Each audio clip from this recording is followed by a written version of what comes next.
Kurang ajar. Siapa yang melepaskan air Wulandari? Pasti konco-konco dia dari bangsa jin.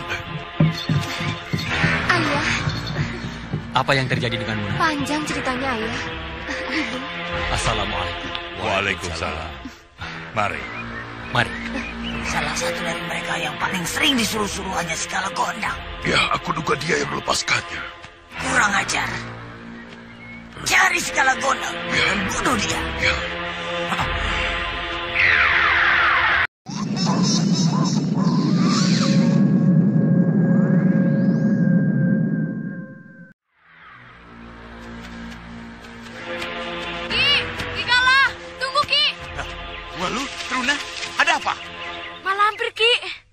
Lampir? Kenapa sih Lampir? Mencari Kikala.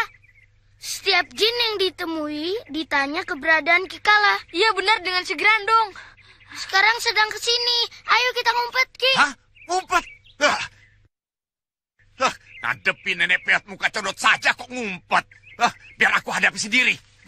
Ki, kita hadapi bersama-sama saja, Ki. Nah, begitu. Badanku sudah pegal-pegal. Sudah lama tidak berkelahi dengan si nenek peot muka codot. Di awal episode ini, kita menuju pada Kala Gondang dan Truna serta Welu yang di saat itu tengah bersiap-siap hendak menghadapi Mak Lampir dan Grandong yang sedang mencari-cari mereka. Ketiganya pun kini tengah mempersiapkan strategi untuk mengalahkan nenek setan tersebut. Mendadak saja, Mak Lampir dan Grandong pun muncul di hadapan mereka. Nenek setan itu pun langsung menuduh Kala Gondang telah membebaskan Ayu Wulandari. Namun Ki Kala berpura-pura tidak mendengarnya, sehingga membuat nenek setan itu dan Grandong menjadi kesal. Tidak ada apa-apa kok tiba-tiba. Bau bangkai ya? Welu, Truna, kamu mencium bau bangkai tidak? Iya betul. Sepertinya ada bau bangkai di sini. Iya. Kau mencium bau busuk Grandong? Tidak, Nek. Aku tidak mencium bau apa-apa. Skala Gondang, dia menusuk. Sepertinya lebih dari satu, Ki. Iya. Mereka mempermainkan kita, Nek. Masa kita disamakan dengan bangkai? Skala Gondang, bunuh dia Grandong. Ya. Lawan aku, setan jelek.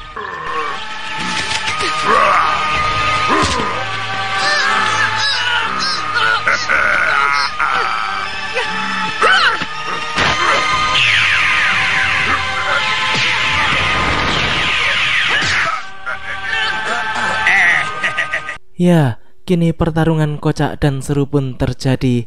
Grandong dihadapi oleh Truna dan Welu, sedangkan Mak Lampir tentu saja bersama Kala Gondang. Si Lampir jelek itu pun cukup terkejut karena Grandong dijadikan sebagai alat main bola oleh Truna dan Welu. Ketika ia hendak membantu, Kala Gondang pun langsung menghadangnya.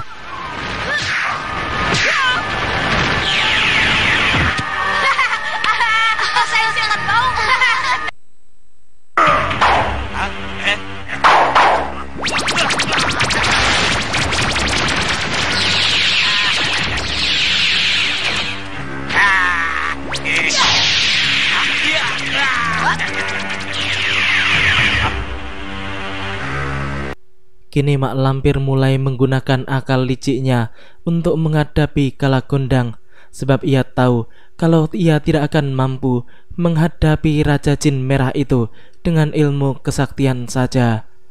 Setelah dapat mengajar Kala Gondang, si Lampir itu pun tampak tertawa-tawa senang, dan ia pun kembali menghilang ketika Kala Gondang hendak menembaknya.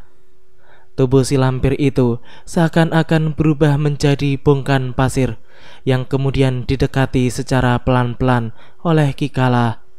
Entah mengapa Raja Jin Merah itu kali ini tampak kesulitan menghadapi si Lampir, padahal biasanya ia dapat mengerjai nenek setan tersebut sampai kapok. Kini gantian dirinya yang justru dapat dikerjai oleh Mak Lampir. Namun kemudian nenek setan yang menjadi lawannya itu pun kabur dan menghilang dari tempat tersebut.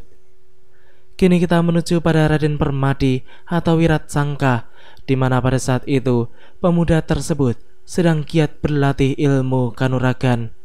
Kemampuannya kini telah berkembang pesat setelah Ki Bagaspati mengajarinya sendiri. Banowati yang setiap hari menemani pemuda itu pun tampak senang melihat perkembangan ilmu Wiratsangka.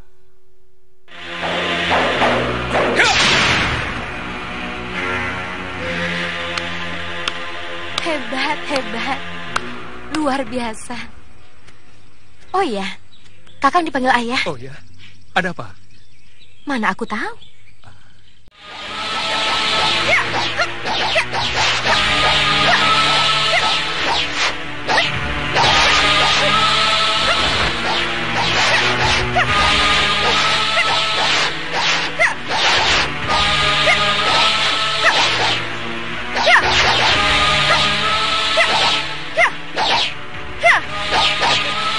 Ternyata Den Ayu Wulandari sudah mencapai kemajuan yang besar.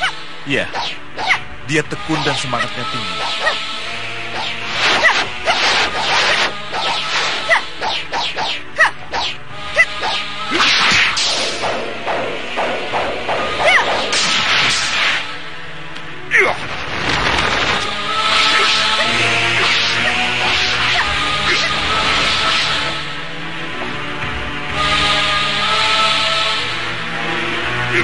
Kalau dia terus mengalami kemajuan seperti ini, suatu saat nanti dia akan menjadi pendekar wanita yang pilih tanding seperti Nyi Parwati. Ayu Wulandari tampaknya benar-benar membuktikan omongannya bahwa ia ingin sekali berguru kepada para kiai untuk meningkatkan ilmu kesaktiannya. Usaha dan tekad yang keras membuat gadis itu semakin hebat, sehingga orang-orang golongan hitam nantinya tidak akan mudah mengalahkannya. Kiai Jamas pun menuntunnya dengan sabar, sehingga gadis itu benar-benar menguasai ilmu yang diajarkan oleh sang kiai dengan sempurna.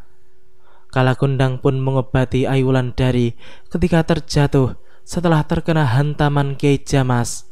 Gadis itu pun mengucapkan terima kasih kepada para kiai serta Kalagundang yang telah menuntunnya serta mengajarinya ilmu kesaktian maupun ilmu kanuragan.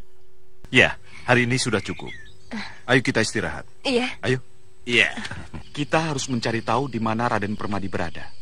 Apapun kejadiannya, hilangnya calon mantu, kita ikut bertanggung jawab, Kiai. Kita sebar orang-orang kita ke segenap penjuru. Insya Allah kita bisa menemukan tempat Ananda Permadi berada. Dimas Pusponegoro, siapkan orang-orang Dimas untuk ditugasi mencari Ananda Permadi. Sendiko, sudah kami kirim ke wilayah Bumiayu, Banyumas, dan Gombong. Mereka akan menyebar ke daerah sekitarnya mencari Raden Permadi.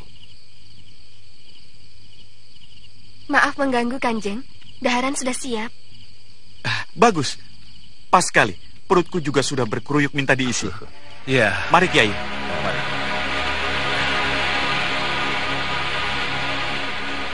Alangkah bagusnya jika Raden Permadi kita yang menemukannya, Jaka. Bisa?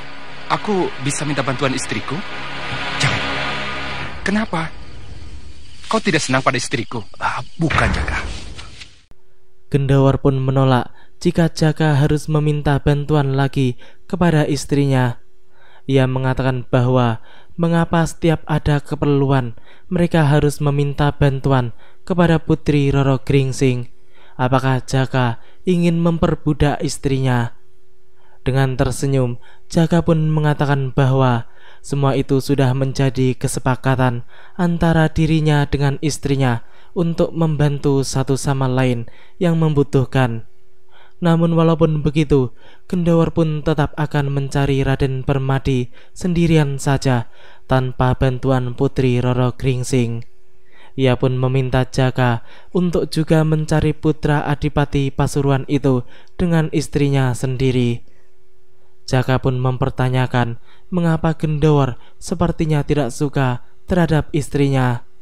Lalu Gendowar pun menjelaskan dengan terus terang bahwa Jaka adalah manusia yang seharusnya juga berjodoh dengan manusia.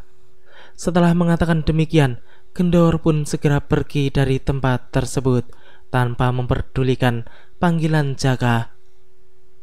Kanjeng, Kakang Gendowar, mana orangnya? Di pondoknya, khawatir akan dimarahi kalau ketahuan kemari. Katakan aku segera datang. Baik, Kanjeng. Kalian semua ikut aku. Jaga pondok Gendowar dan berilah aba-aba jika kalian lihat romoku. Sediko, Kanjeng.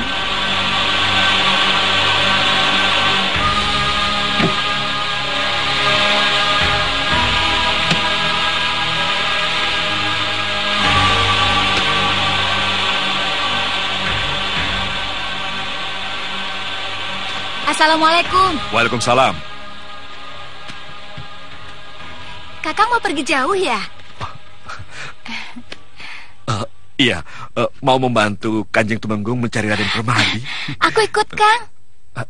Jangan Diajeng, bahayanya besar. Kita hadapi bersama-sama.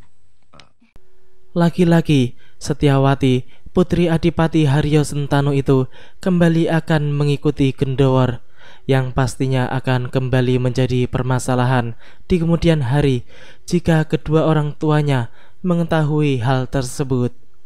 Sedangkan Gendowar sendiri hanya bisa pasrah sebab ia tidak kuasa menahan keinginan Setyawati yang begitu kuat.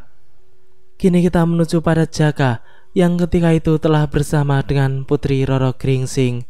Tujuan mereka jelas, yaitu akan mencari Raden Permadi bersama-sama.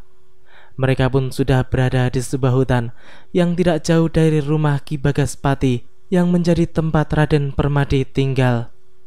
Mereka pun kemudian segera bergerak menuju ke rumah Ki Bagaspati yang terletak di ujung hutan tersebut. Namun mendadak saja ada seekor raksasa yang tiba-tiba muncul dan hendak memangsa keduanya. Tampaknya raksasa itu berasal dari bangsa jin merah yang bernama Jurang Grawah. Putri Roro Gringsing pun kemudian mencoba untuk menghadapinya seorang diri karena ia merasa mampu melakukannya. Menyingkirlah Jurang Grawah jika kamu tidak ingin berurusan dengan ayahku. Kalian memasuki wilayahku. Kalian harus menjadi santapanku. Oh, berarti kamu mencari penyakit. Jangan banyak omong. Aku sudah lapar.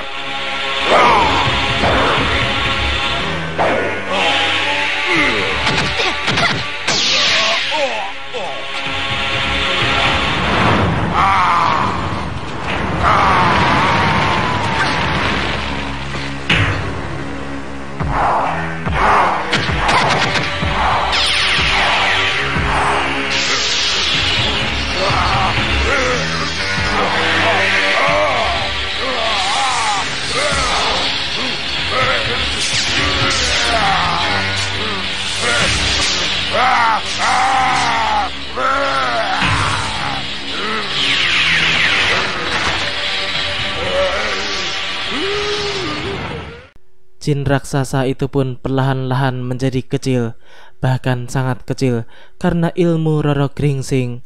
Kini jin kecil itu pun tampak sangat ketakutan. Istri Jaka itu pun juga menjadi geli melihatnya. Ia pun mengatakan bahwa bagaimana Jurang Grawah itu mau melawan ayahnya, Prabu Naga Pratala, jika melawan dirinya saja sudah dibuat keok seperti itu. Jin bodoh itu pun kemudian segera kabur dari tempat tersebut sambil berteriak-teriak meminta ampunan karena ia sudah tidak berdaya lagi di hadapan kedua orang tersebut. Rangga, dia yang pantas menjadi istrimu. Benar, Nek. Aku juga mau. Ayo. Tangkap. Sekarang juga kau harus bisa mengawininya agar kau bisa cepat mempunyai keturunan. Baik, Nek. Kubunuh itu.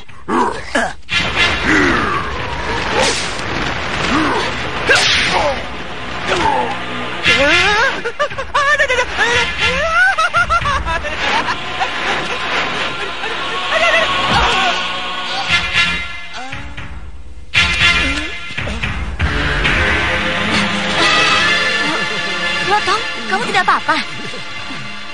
Tidak apa-apa bagaimana? Ini gara-gara senjata ayah kamu yang bikin aku nabrak jatuh. Kalau nggak jatuh nabrak. Kalau nggak nabrak jatuh. Nabrak jatuh. Nabrak jatuh. Apa nggak ada senjata yang lain yang bisa bikin aku tidak nabrak jatuh lagi? Kau belum kapok juga, Grando.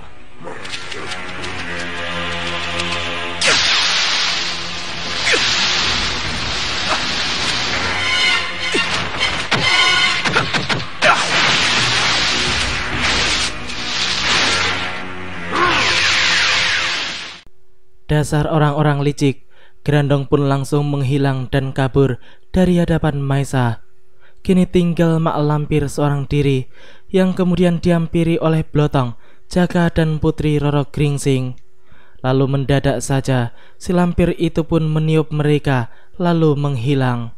Beruntung Putri Roro Gringsing segera mengerahkan tameng gaibnya sehingga mampu menepis serangan nenek setan tersebut. Sementara itu Maisa tampak masih mengejar Grandong. Pemuda itu sepertinya tidak ingin membiarkan musuhnya kabur begitu saja. Melihat semua itu, Blotong pun segera pergi menyusul Maisa. Sedangkan Jaka yang juga akan mengikuti Blotong pun langsung dicegah oleh istrinya. Putri Roro Gringsing pun mengatakan bahwa lebih baik mereka menyelesaikan masalahnya sendiri, sebab Mak Lampir dan Grandong sudah menjadi urusan Maisa dan Blotong. Grandong, tunggu!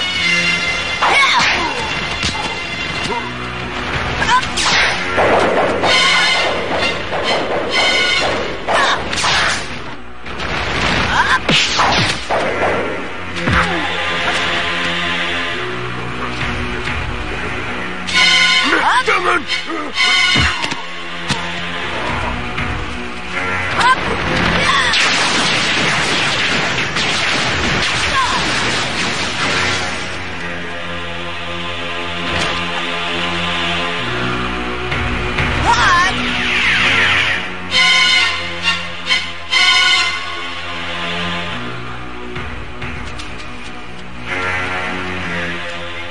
Mana Grandong Mahesa? Mana Mak Lampir Mahesa? Aku sedang mengejarnya. Menghilang? Aduh, sayang sekali. Aku sudah menyiapkan jurus buat mereka, malah mereka pergi.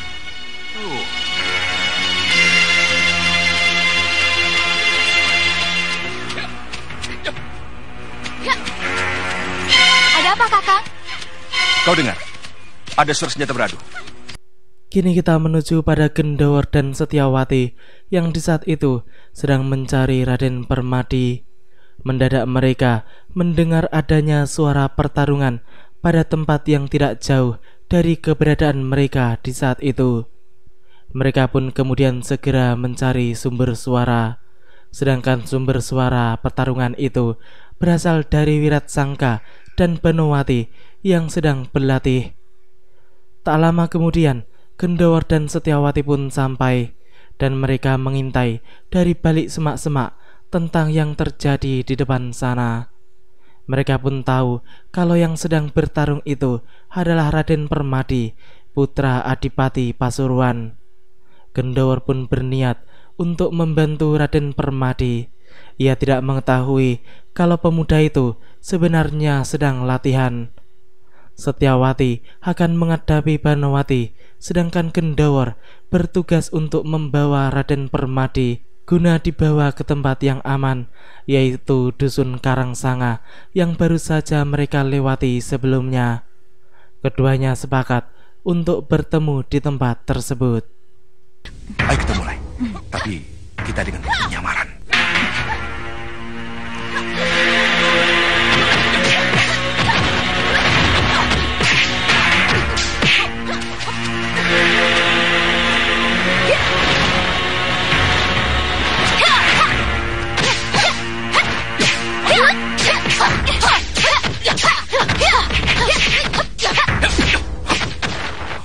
Tunggu! Topeng hitam, aku bukan musuhmu. Aku memang bukan musuhmu, Raden. Kedatanganku kemari hanya mencari Raden. Kanjeng Tumenggung menanti Raden di Tegal.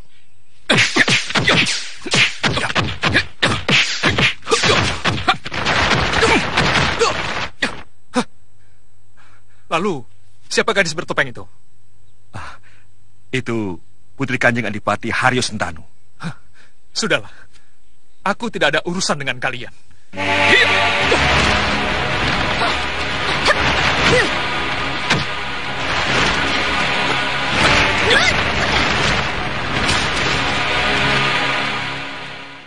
Gendawar dan Setyawati pun kini justru kehilangan buruannya, karena ternyata Wiratsangka justru membawa kabur Banowati dari tempat tersebut. Topeng Hitam alias Gendawar itu pun kemudian mengajak Setyawati untuk menyelidiki tempat tinggal Raden Permadi yang menurutnya berada di sekitar hutan tersebut. Kini kita menuju pada Mak Lampir yang sedang disembuhkan oleh Grandong dari luka dalamnya akibat pertarungannya melawan Kalagondang. Setelah merasa sembuh, si lampir itu pun mengatakan bahwa sudah waktunya si Grandong itu kawin, sebab apabila cucunya itu kawin dengan Putri Roro Gringsing, maka mereka akan menguasai seluruh siluman ular. Mereka pun merencanakan sesuatu untuk mencelakai Jaka guna memisahkan pemuda itu, sebab hanya ia yang kini telah menjadi pasangan Roro Gringsing. Di malam itu, tepatnya di markas company, tampak Jaka yang sedang mengendap-endap. Sepertinya ada sesuatu yang sedang diintainya. Pemuda itu pun melumpuhkan para penjaga pintu ruangan utama.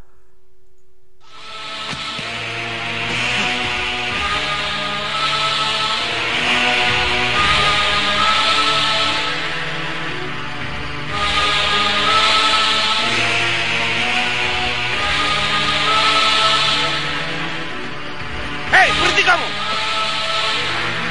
Ayo!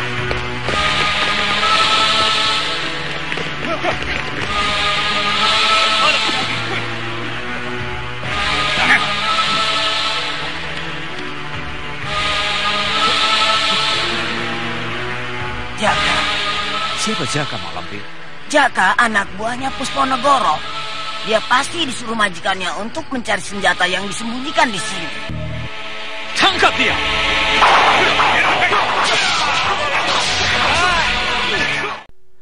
Ya, para company itu pun telah terkena hasutan fitnah Mak Lampir untuk mengadu domba Jaka dengan company. Dan sebenarnya Jaka yang sedang berada di tempat itu adalah jelmaan Grandong. Para pasukan company itu pun kini dihancurkan oleh Jaka dalam waktu yang singkat. Mereka semua dapat dirobohkan. Benar saja, akan sangat sulit menangkap Jaka jelmaan Grandong itu, sebab dengan tembakan pun ia tidak akan mempan. Akal jahat Mak Lampir untuk menyingkirkan Jaka dari sisi Putri Roro Gringsing memang benar-benar licik. Ia menggunakan para company itu sebagai alat untuk menyingkirkan Jaka agar Grandong bisa maju mendekati Roro Gringsing. Setelah membawa beberapa senjata pasukan company yang direbutnya, Jaka pun kemudian segera pergi melarikan diri keluar benteng tembok istana tersebut. Para company itu pun kehilangan jejak.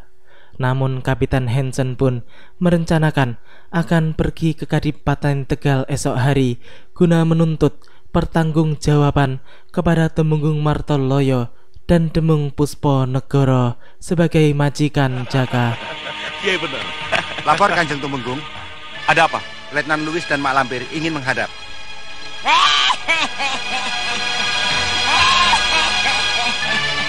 Aku sudah di sini, Tumenggung. Kurang ajar. Siapa yang menyuruh kalian masuk sebelum diizinkan? Aku yang menyuruh tuan company ini masuk, Pangeran. Apa kau tidak kenal tata krama, Mak Lampir? Aku tidak perlu tata krama untuk memasuki sarang penjahat ini. Kurang ajar. Sabar Kanjeng Tumenggung. Jangan terpancing dengan wanita licik itu. Mau apa sebenarnya kalian, Tuan Luis? Semalam Jaka memasuki markas kami, membunuh prajurit-prajurit kami, dan merampas 7 pucuk senjata kami. Tidak mungkin. Kemana Jaka Nadapati? Cuti Kiai. Aku izinkan 7 hari untuk pulang kampung berkumpul dengan keluarganya. Bohong. Geledah, Tuan Luis. Senjata-senjata itu pasti ada di dalam bangunan rumah ini. Maaf Tuan Tumenggung, kami harus menggeledah tempat ini. Tidak. Tidak kuizinkan. Tuan seenaknya di sini. Tidak apa, Pangeran. Agar company ini cepat pergi, biarkan saja mereka menggeledah. Dimas. Temenggung Martoloyo pun menugaskan Demung Pusponegoro untuk mengantarkan para company itu guna menggeledah ruangan tersebut. Pasukan company itu pun meneliti semua benda yang ada di dalam ruangan itu. Namun setelah menyelidiki semua sisi ruangan, mereka pun tak kunjung menemukan apa yang mereka cari. Di sana hanya ada barang-barang antik seperti guci dan benda-benda hias lainnya yang tertata rapi menghiasi ruangan tersebut. Akan tetapi, setelah sekian lama mencari, mendadak di salah satu sisi ruangan itu terdapat sebuah karung goni yang di dalamnya terdapat senjata-senjata yang telah dicuri oleh Jaka alias Gerandong semalam. Demung Pusponegoro dan Kiai Basari yang mengikuti mereka pun menjadi sangat terkejut, sebab baru saja mereka melewati tempat itu dan tidak menemukan benda-benda tersebut sama sekali. Sepertinya semua itu adalah perbuatan Gerandong yang telah direncanakan sebelumnya bersama dengan Mak Lampir. Kiai Basari dan Demung Pusponegoro pun menjadi bingung sendiri bagaimana hal itu bisa terjadi. Kini mereka pun mengikuti para pasukan company yang telah membawa senjata-senjata itu sebagai bukti menuju ke hadapan para petinggi Mataram dan komandan mereka.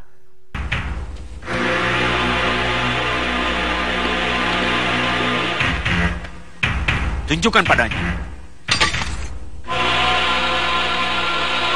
Nah, apa aku bilang? Di sini memang sarang penjahat. Lihat buktinya. Dimas, di mana mereka temukan senjata itu? Di ruang tengah. Anehnya, saat kami masuk tidak ada apa-apa di situ. Baru setelah kami mau keluar, kami temukan karung goni yang berisi senjata itu. Ya, fitnah. Ini pasti perbuatan anak buah Mak Lampir. Jangan gampang menuduh, Tumenggung. Kau seorang kanjeng. Jaga mulutmu. Bukti sudah Tuan lihat. Tuan Temenggung kami tangkap dan serahkan Jaka kepada kami.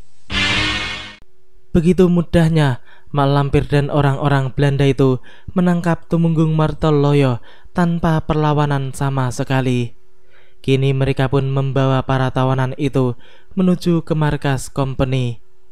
Beruntung ketika itu ada Kiai Jamas yang baru sampai dan langsung menghentikan pergerakan orang-orang tersebut. Sang Kiai pun mempertanyakan hendak kemana mereka semua dan apa yang telah terjadi sebenarnya. Si Lampir pun kemudian justru mengajak Kiai Jamas untuk ikut bersama mereka guna mengantarkan Temenggung Martoloyo masuk ke dalam penjara. Kiai Ageng Sebayu pun kemudian menjelaskan duduk permasalahan yang sebenarnya. Kanjeng Tumenggung dituduh mendalangi Jaka yang menyerang markas dan merampas senjata company. Apa buktinya? Senjata yang dirampas Jaka ditemukan di rumah Tumenggung Martoloyo. Apa itu bukan bukti? Sekarang juga, Tuan Louis, Mak Lampir, dan anak buah Tuan, aku tangkap. Apa maksud Tuan? Ananda Pangeran, tangkap Letnan Louis, Mak Lampir, dan seluruh anak buahnya. Mereka telah mencuri pusaka dan harta yang ada di Kadipaten. Mereka telah mencuri, Kiai? Kalau tidak percaya, geledah saja. Tolong Dimas Pusponegoro. Tolong, Kiai. Geledah mereka.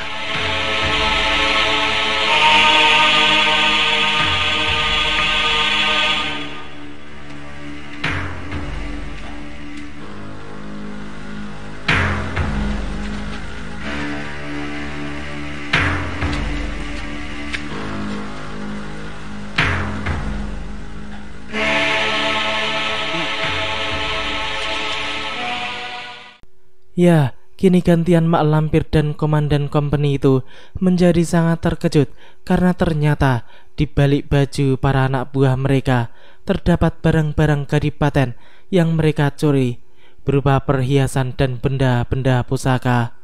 Bahkan kemudian Kiai Ageng Sebayu pun juga memeriksa kedua orang itu dan menemukan benda-benda pusaka kadipaten yang ada di dalam kantung mereka. Si Lampir dan pimpinan company itu hanya bisa melongo melihat kenyataan tersebut, bagaikan senjata makan tuan. Kini mereka sendiri yang gugup dan terkejut melihat kenyataannya.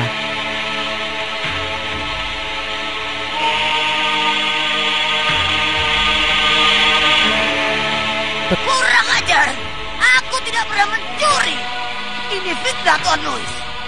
Prajurit, tangkap mereka.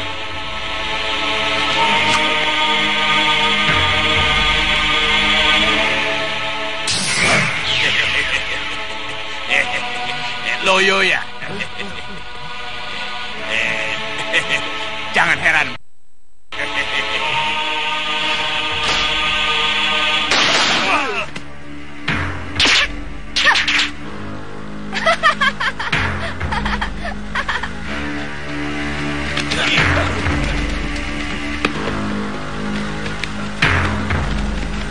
Biarkan mereka pergi. Terima kasih Kalagondang atas pekerjaan kalian memasukkan pusaka dan benda-benda tadi ke balik baju para company. Aku lihat Letnan Louis jadi panik, Kiai. Begitu pusaka yang aku taruh diketemukannya. Baru mengerti aku sekarang.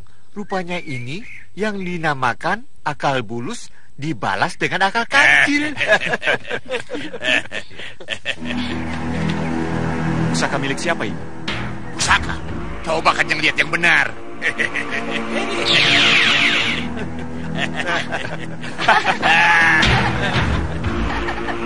Ini apa isinya?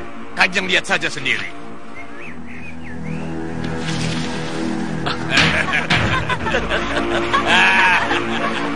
Masa Kalagondang kalah sama nenek peot?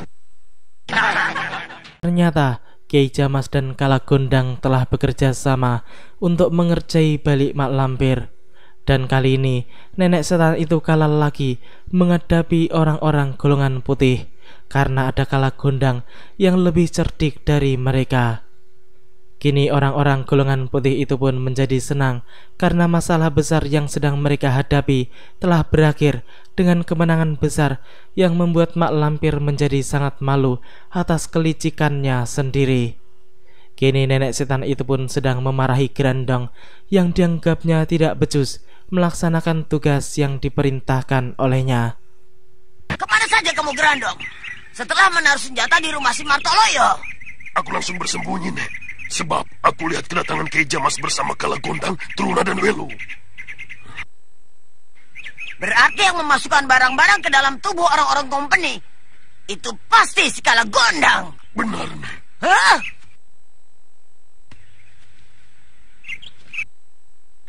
Kenapa kau tidak ngomong padaku? Gagal usaha kita gara-gara si Jamas. Berarti sia-sia saja aku menyamar sebagai Jaka, Nek. Tidak ada yang sia-sia. Kita cari Nyi Gerincing. Jika ditemukan, segera kau kawini dia agar kau segera punya keturunan. Cepat. Iya. Demikianlah alur cerita di episode kali ini. Nantikan kelanjutan kisahnya di episode yang akan datang. Terima kasih bagi teman-teman semua yang udah mau nonton. Jangan lupa like, comment, subscribe, dan share. Dan juga nyalain notifnya. Wassalamualaikum warahmatullahi wabarakatuh.